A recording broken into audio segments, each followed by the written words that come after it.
Hi hello social science tutor ചാനലിലേക്ക് എല്ലാ കുട്ടികളെയും സ്വാഗതം ചെയ്യുന്നു. ഇത് സോഷ്യൽ സയൻസിൻ്റെ ചാപ്റ്റർ 2 ഇവാലുവേഷനാണ് നമ്മൾ ഈ ക്ലാസ്സിൽ ഉദ്ദേശിക്കുന്നത്. ആ ഇവാലുവേഷൻ ഈ സെക്ഷനിൽ തന്നെ ഉണ്ടാകും. അതിലേക്ക് വരുന്നതിന് മുമ്പ് ചില കാര്യങ്ങൾ നിങ്ങളുമായിട്ട് പങ്കുവയ്ക്കാൻ ഞാൻ ആഗ്രഹിക്കുകയാണ്. സോഷ്യൽ സയൻസ് പരീക്ഷയ്ക്ക് ഈ 2026 മാർച്ചിൽ നടക്കുന്ന പരീക്ഷയ്ക്ക് A+ നേടുക എന്നതാണല്ലോ നമ്മുടെ എല്ലാവരുടെയും ലക്ഷ്യം. അപ്പോൾ ഈ A+ലേക്ക് എത്തണമെങ്കിൽ നമ്മൾ അത്യാവശ്യം നമ്മുടെ പുസ്തകത്തെപ്പറ്റിയും നമ്മുടെ ചോദ്യ രീതിയെപ്പറ്റിയും തുടക്കത്തിൽ തന്നെ ഒന്ന് മനസ്സിലാക്കി വെക്കുന്നത് നല്ലതായിരിക്കും. അതായത് നിങ്ങൾക്കതനുസരിച്ച് നിങ്ങൾക്ക് പഠനത്തെ ക്രമീകരിക്കാനായിട്ട് സാധിക്കും. അതുകൊണ്ട് അത് അവസാനം പഠിച്ചിട്ട് കാര്യമില്ല, അത് നമ്മൾ ആദ്യം തന്നെ എന്താണെന്ന് മനസ്സിലാക്കണം. അപ്പോൾ നമുക്ക് എന്താണ് നമ്മുടെ ഈ സബ്ജക്റ്റിൻ്റെ പ്രത്യേകതകളെന്നൊന്ന് പറയാം. ഇതിൻ്റെ പരീക്ഷയുടെ പ്രത്യേകത എന്താണെന്നും വരുന്ന ക്വസ്റ്റ്യൻസിനെ സംബന്ധിച്ചും ഏകദേശം ജനറലായിട്ടുള്ളൊരു അറിവ് നിങ്ങൾക്ക് തരാനാണ് ഞാൻ ഉദ്ദേശിക്കുക. സോഷ്യൽ സയൻസിന് നമുക്കറിയാം 10ാം ക്ലാസ്സിൽ കേരള സിലബസിൽ 2 പുസ്തകങ്ങളാണുള്ളത്. അതിലൊന്ന് social science 1 history, then social science 2 geography. Social science 1 നമ്മൾ ഹിസ്റ്ററി എന്ന് പറയുമെങ്കിലും അത് 3 സബ്ജക്റ്റുകൾ അതിനകത്ത് ഇൻക്ലൂഡാണ്: history, political science and sociology. അപ്പോൾ ഈ 3 വിഷയവുമായിട്ട് ബന്ധപ്പെട്ട ചാപ്റ്ററുകൾ അതിൽ ഇൻക്ലൂഡാണ്. ഇനി സോഷ്യൽ സയൻസ് 2 ജോഗ്രഫി എന്ന് നമ്മൾ ജനറലായിട്ട് പറയുമെങ്കിലും അതിനകത്ത് എക്കണോമിക്സിൻ്റെ ചാപ്റ്റർ കൂടി ഇൻക്ലൂഡാണ്. അപ്പോൾ ഈ 2 പുസ്തകങ്ങൾക്കും ഈക്വൽ ഇമ്പോർട്ടൻസ് ആണ് നമ്മുടെ പരീക്ഷയ്ക്ക് ഇതുവരെയും ഉള്ളത്. ഈ വർഷം മാറ്റങ്ങളൊന്നും വന്നില്ലെങ്കിൽ നമുക്ക് അങ്ങനെ തന്നെയായിരിക്കും. അതായത് നമ്മുടെ റിട്ടൺ ടെസ്റ്റ് എന്ന് പറയുന്നത് 80 മാർക്കിനാണ്. ടോട്ടൽ മാർക്ക് 100 ആണ്. പക്ഷേ 80 mark written plus 20 mark continuous evaluation. അപ്പോൾ കണ്ടിന്യൂസ് ഇവാലുവേഷൻ നമ്മുടെ സബ്ജക്റ്റ് ടീച്ചർ നമുക്ക് പ്രൊവൈഡ് ചെയ്യുന്ന മാർക്കായതുകൊണ്ട് തന്നെ നമ്മൾ എഴുതി മേടിക്കേണ്ട മാർക്ക് 80 മാർക്കാണ്. അതിനകത്ത് 40 മാർക്കിനുള്ള ക്വസ്റ്റ്യൻസ് സോഷ്യൽ സയൻസ് 1 നിന്നും 40 മാർക്കിനുള്ള ക്വസ്റ്റ്യൻസ് സോഷ്യൽ സയൻസ് 2 നിന്നുമായിരിക്കും വരിക. ഓക്കെ, ഇനി നമ്മൾ എങ്ങനെയാണ് ഈ സോഷ്യൽ സയൻസിൻ്റെ ഓരോ ചാപ്റ്ററും പഠിച്ചു പോകേണ്ടതെന്ന് പറയാം. നമ്മൾ ടെക്സ്റ്റ് വായിക്കണം. തീർച്ചയായിട്ടും നമ്മൾ ക്ലാസ്സുകൾ അറ്റൻഡ് ചെയ്യുന്നു, അതുപോരാ അതിൻ്റെ കൂടെ നിങ്ങൾ അതാത് ദിവസം നിങ്ങൾ പഠിക്കുന്ന പോർഷൻ നിങ്ങൾ ടെക്സ്റ്റ് വായിക്കുക. ടെക്സ്റ്റ് വായിക്കേണ്ടത് സോഷ്യൽ സയൻസിന് നല്ല സ്കോർ കിട്ടാൻ, നല്ല മാർക്ക് മേടിക്കാൻ വളരെ അത്യാവശ്യമുള്ള കാര്യമാണ്. ടീച്ചറിന് എത്രയോ വർഷം എക്സ്പീരിയൻസ് ഉണ്ട്. അപ്പം നമുക്കറിയാം ടെക്സ്റ്റ് വായിക്കുന്ന കുട്ടികൾക്കാണ് നല്ല മാർക്കിലേക്ക്, അതായത് ഫുൾ മാർക്ക് അല്ലെ A+ മാർക്കിലേക്ക് വരണം. 90% എബോവ് ആണല്ലോ A+, അതിലേക്ക് വരാൻ സാധിക്കുക. അപ്പോൾ നിങ്ങൾ ടെക്സ്റ്റ് വായിക്കുക. അതുപോലെ നോട്ട് തയ്യാറാക്കണം.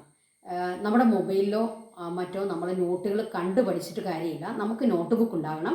നോട്ട് ബുക്കിൽ നമ്മൾ നോട്ടുകൾ കൃത്യമായി എഴുതണം. ടീച്ചർ പബ്ലിഷ് ചെയ്യുന്ന ഈ നോട്ടുകൾ ഞാൻ തന്നെ തയ്യാറാക്കുന്ന നോട്ടുകളാണ്. നിങ്ങൾക്കത് ആ സ്ലൈഡുകൾ നോക്കി നിങ്ങൾക്ക് നോട്ട് എഴുതാവുന്നതാണ്. ഇതേ രീതിയിൽ തന്നെ പോയിന്റ് ബൈ പോയിന്റ് ആയിട്ടാണ് നമ്മൾ ആൻസർ എഴുതേണ്ടത്.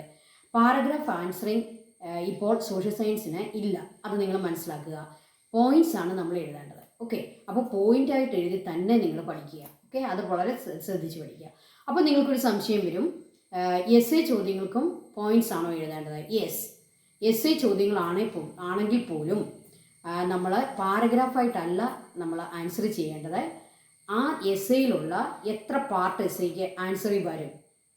ചിലപ്പോൾ ഒരുപക്ഷെ 2 അല്ലെങ്കിൽ 3 പാർട്ടുകൾ അതിന് കാണും. ഈ 3 പാർട്ടിനും ഈക്വൽ ഇമ്പോർട്ടൻസ് ആണ്. ഇപ്പോൾ 6 മാർക്കിൻ്റെ ഒരു എസ്സേ ചോദ്യമാണെങ്കിൽ 3 പാർട്ടാണ് അതിന് ആൻസർ കൊടുക്കേണ്ടതെങ്കിൽ ആ 3 പാർട്ടിനും ഈക്വൽ മാർക്കായിരിക്കും. 2 mark for first part, 2 mark for second part and 2 mark for third part. അപ്പോൾ ഒരു കുട്ടി ഫസ്റ്റ് പാർട്ടിനെ പറ്റി വളരെ വിശാലമായിട്ട് എഴുതുകയും സെക്കൻഡ് പാർട്ടും തേർഡ് പാർട്ടും അത് അവഗണിക്കുകയും ചെയ്താൽ എന്ത് സംഭവിക്കും? മാർക്ക് ആ 2 മാർക്ക് മാത്രമേ ലഭിക്കുകയുള്ളൂ. മറ്റ് 2 പാർട്ടുകളുടെ 4 മാർക്ക് ആ കുട്ടിക്ക് നഷ്ടപ്പെടും. അപ്പോൾ നമ്മൾ ഈക്വൽ ഇമ്പോർട്ടൻസ് കൊടുത്ത് വേണം എസ് എ ചോദ്യങ്ങൾ എഴുതാനായിട്ട്. ആ ചോദ്യത്തിന് എത്ര പാർട്ടെന്ന് നോക്കുക, ഓരോ പാർട്ടിനും എഴുതേണ്ടത് അത് വേണ്ടത് നമ്മൾ എഴുതുക. അപ്പോൾ അതുകൊണ്ട് നമ്മൾ എന്താണ്, അങ്ങനെ എഴുതുമ്പോഴും നമ്മൾ എങ്ങനെ തന്നെയാണ് ആൻസർ ചെയ്യേണ്ടത്? പോയിന്റ്സ് ആയിട്ടാണ് നമ്മൾ ആൻസർ ചെയ്യേണ്ടത്.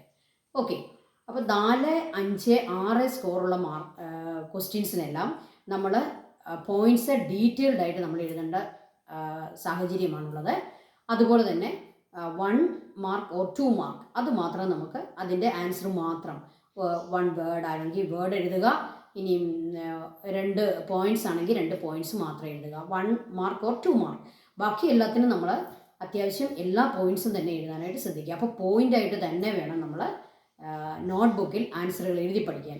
അങ്ങനെയാണ് ടീച്ചർ ഇവിടെ പ്രൊവൈഡ് ചെയ്തിരിക്കുന്നത്. നിങ്ങൾ അതുപോലെ തന്നെയാണ് ചെയ്യേണ്ടത്. ഓക്കെ, അപ്പം ഈ രീതിയിൽ എല്ലാ ചാപ്റ്റേഴ്സും നമ്മൾ പഠിക്കുകയാണെങ്കിൽ നമുക്ക് 2026 മാർച്ചിൽ നടക്കുന്ന നിങ്ങളുടെ SSLC സോഷ്യൽ സയൻസ് എക്സാമിനെ തീർച്ചയായിട്ടും നിങ്ങൾക്ക് നല്ല പെർഫോമൻസ് കാഴ്ചവെക്കാനും അതുപോലെ തന്നെ നിങ്ങൾക്ക് ഒരു A+ എത്താനും സാധിക്കും. ഓക്കെ, അപ്പോൾ ടീച്ചർ ഇനിയും എല്ലാ ചാപ്റ്ററുകളുടെയും ഇതുപോലെ വീഡിയോകൾ പോസ്റ്റ് ചെയ്യുന്നതാണ്. നിങ്ങൾ സബ്സ്ക്രൈബ് ചെയ്യുകയും ഈ വീഡിയോകൾ കൃത്യമായി കാണുകയും ചെയ്യുക, പഠിക്കുക. ഓക്കെ, ഇനി നമുക്ക് നമ്മുടെ second chapter, geography second chapter, climatic region and climate change എന്നുള്ള ചാപ്റ്ററിൻ്റെ ഇവാലുവേഷനിലേക്ക് വരാം. ഓക്കെ, നമുക്ക് തുടങ്ങാം. അപ്പോൾ അതിൻ്റെ ഇവാലുവേഷനിലേക്ക് വരുമ്പോൾ ഏറ്റവും പ്രധാനപ്പെട്ടത് അതിൻ്റെ ഫസ്റ്റ് പാർട്ടിലേക്ക് നമുക്ക് കയറാം, ക്ലൈമാറ്റിക് റീജിയൻസ്. അതിനകത്ത് നമ്മൾ എന്താണ് പഠിക്കേണ്ടത്? 8 ക്ലൈമാറ്റിക് റീജിയൻസ് തറലി പഠിച്ചു വെക്കുക. അത് ഒരു എസ്സേ ആയിട്ട് ചോദിക്കുകയാണ്. Which are the major climatic regions in this world? 6 mark എന്നൊരു ക്വസ്റ്റ്യൻ വന്നാൽ നമ്മൾ ആ 8 എണ്ണവും എഴുതണം. ഓരോന്നിനെയും പറ്റി അപ്പോൾ എത്ര പോയിന്റ്സ് എഴുതിയാൽ മതി? 2 or 3 points, only 2 or 3 points. ഇനി ഏതെങ്കിലും ഒരു ക്ലൈമാറ്റിക് റീജിയൻ ഒരു ഷോർട്ട് ആൻസർ ആയിട്ടാണ് ചോദിക്കുന്നതെങ്കിൽ നമ്മൾ എന്ത് ചെയ്യണം? ആ ക്ലൈമാറ്റിക് റീജിയൻ്റെ ഫീച്ചേഴ്സ്, അതിൻ്റെ ലൊക്കേഷൻ, അതിൻ്റെ മറ്റ് ഫീച്ചേഴ്സ്, അതായത് temperature, rainfall, then trees, forest, then occupation of the people, ഇങ്ങനെയുള്ള കാര്യങ്ങളെ ഇൻക്ലൂഡ് ചെയ്തുകൊണ്ട് ഓരോന്നിനും നമ്മളൊരു 3-4 പോയിന്റ് വീതം എഴുതുക. ഓക്കെ, അപ്പോൾ അതെല്ലാം 8 എണ്ണവും പഠിക്കുക. നമുക്കറിയാം ഇക്വറ്റോറിയൽ ക്ലൈമാറ്റിക് റീജിയൻ തൊട്ട് തുന്ദ്ര ക്ലൈമാറ്റിക് റീജിയൻ വരെ നമ്മൾ 8 എണ്ണമാണ് പഠിച്ചു വെച്ചേക്കുന്നത്. അതെല്ലാം പഠിച്ചു വെക്കുക. ഓക്കെ, ഇനി നമുക്കിതിൻ്റെ സെക്കൻഡ് പാർട്ടിലേക്ക് കയറാം.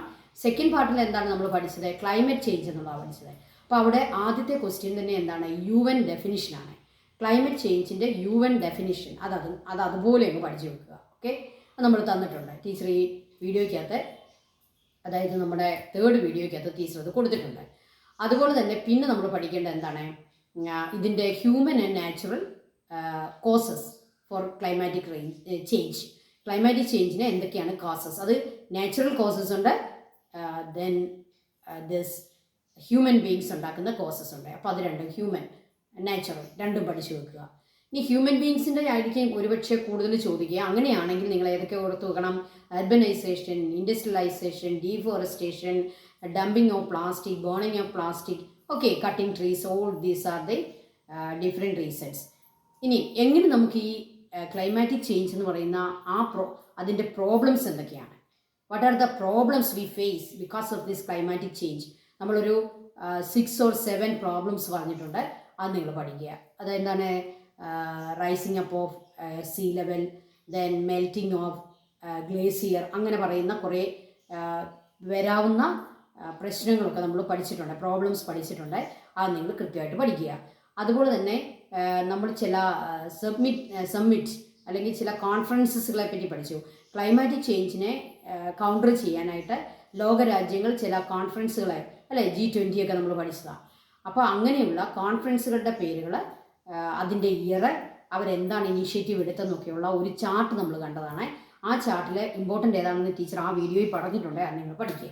ഓക്കെ, പിന്നീട് നമ്മൾ ഇങ്ങോട്ട് വരുമ്പോഴത്തേക്ക് നമ്മൾ കാണുന്നതാണ് ക്ലൈമറ്റ് റെഫ്യൂജീസ്, ക്ലൈമറ്റ് മൈഗ്രേഷൻ. അപ്പോൾ അത് ഞാൻ പഠിപ്പിച്ച ആ വീഡിയോയിൽ പറയുന്നുണ്ട്. ക്ലൈമറ്റ് മൈഗ്രേഷൻ നമ്മൾ കേട്ടിട്ടില്ല, മൈഗ്രേഷൻ കേട്ടിട്ടുണ്ട്, പക്ഷെ നമ്മൾ ക്ലൈമറ്റ് മൈഗ്രേഷൻ അവിടെ പഠിച്ചു. അപ്പോൾ അത് പഠിക്കുക. ആരാണ് ക്ലൈമറ്റ് റെഫ്യൂജി എന്നുള്ളതും പഠിക്കുക. ഓക്കെ, അപ്പോൾ വളരെ സിമ്പിളായിട്ടുള്ളൊരു പാഠമാണ്. നിങ്ങൾ സിസ്റ്റമാറ്റിക്കായിട്ട് പഠിച്ചു കഴിഞ്ഞാൽ നിങ്ങൾക്ക് അത് മെമ്മറിയിലേക്ക് കൊണ്ടുവരാനായിട്ട് വളരെ എളുപ്പമായിരിക്കും. അപ്പോൾ എല്ലാവർക്കും ഇതൊക്കെ സാധിക്കട്ടെ എന്ന് ആശംസിക്കുന്നു.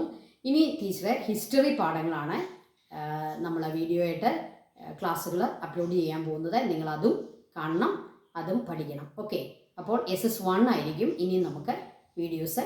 ഇതിൻ്റെ 3rd ചാപ്റ്റർ അതിനുശേഷം നമ്മൾ വീഡിയോ പോസ്റ്റ് ചെയ്യുന്നതായിരിക്കും.